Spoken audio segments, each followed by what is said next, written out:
So I'm gonna be speaking on Dark Night of the Soul. You see, Dark Night of the Soul doesn't always mean it's a bad thing. It could be a very good thing, actually.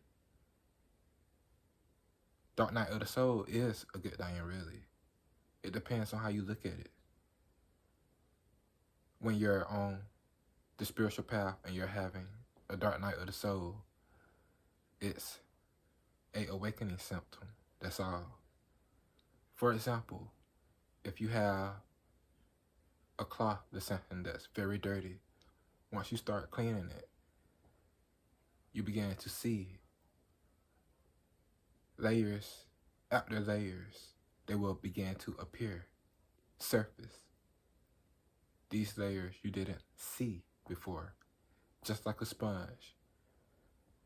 A sponge could be dirty, right? But it looks clean. And once you begin washing it, layers will appear. You will see how dirty it is. The things that have been suppressed, right? So Dark Night of the Soul is when all the suppressed emotions begin to emerge. That's the Dark Night of the Soul. Suppressed emotions will emerge.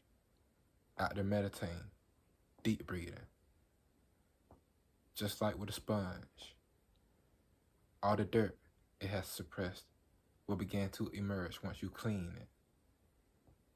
If you clean your sponge, you might get a new one. Now, just keep in mind that you have years of suppressed emotions.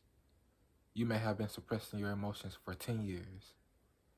So, if you're having a Dark Night of the Soul, like you're in a very bad mood after meditating, just keep in mind you have been suppressing your emotions for 10 years. And this phase, Dark Night of the Soul, can last for a very long time. Months. Years maybe. So be very patient. But eventually, you will get to the point to where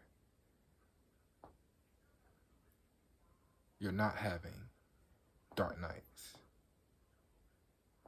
So the energy goes from being dense, chaotic to very subtle,